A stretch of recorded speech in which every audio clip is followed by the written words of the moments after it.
Allaitement et sommeil. Mon bébé tète-t-il par faim ou pour se rendormir?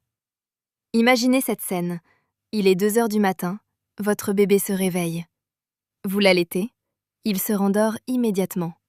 Puis à 4 heures, même scénario. Puis à 5h30, et parfois encore à 6h30. Vous êtes épuisé. Une question commence alors à tourner dans votre tête. Mon bébé a-t-il vraiment faim ou utilise-t-il le sein pour se rendormir? Si vous vous posez cette question, sachez d'abord une chose importante.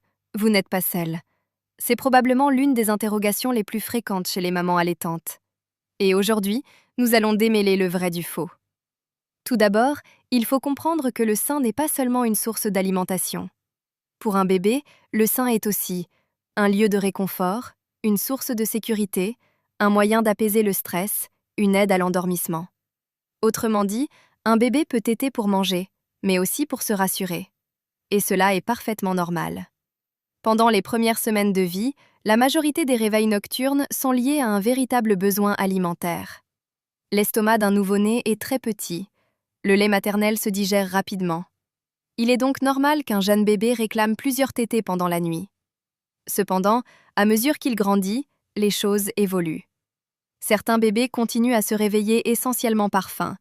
D'autres commencent à associer le sein au sommeil. Comment faire la différence? Voici quelques indices. Premier indice, la durée de la tétée. Un bébé qui a réellement faim va généralement téter activement. Vous entendrez une déglutition régulière. Il restera concentré sur la prise alimentaire. À l'inverse, un bébé qui cherche surtout à se rendormir va souvent téter quelques minutes seulement avant de s'assoupir. Deuxième indice, le rythme des réveils. Si votre bébé se réveille toutes les heures ou toutes les 2 heures de manière systématique, alors qu'il grandit bien et mange correctement le jour, il est possible qu'il recherche davantage le réconfort que l'alimentation. Troisième indice, son comportement durant la journée.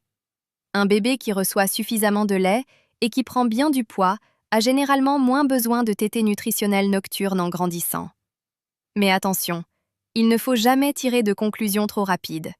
Chaque bébé est unique. Certains nourrissons auront encore besoin de plusieurs tétées nocturnes bien après 6 mois, et ce n'est pas forcément un problème. L'objectif n'est pas de supprimer les tétées à tout prix. L'objectif est de comprendre les besoins de votre enfant. Une erreur fréquente consiste à penser qu'il faut absolument arrêter les réveils nocturnes. En réalité, le sommeil du bébé est un processus de maturation. Comme les adultes, les bébés passent par plusieurs cycles de sommeil. Entre 2 cycles, ils se réveillent brièvement. Certains se rendorment seuls, d'autres ont besoin d'une aide extérieure. Et si le sein est devenu cette aide, ils le réclament naturellement. Cela ne signifie pas que vous avez créé une mauvaise habitude. Cela signifie simplement que votre bébé a appris à s'endormir de cette façon. La bonne nouvelle? Les habitudes de sommeil peuvent évoluer progressivement. Si vous souhaitez aider votre bébé à développer d'autres moyens de se rendormir, commencez en douceur. Vous pouvez instaurer un rituel du coucher prévisible, favoriser un endormissement dans un environnement calme, proposer davantage de tétées et de contact dans la journée, encourager progressivement d'autres formes de réconfort. La clé est la patience.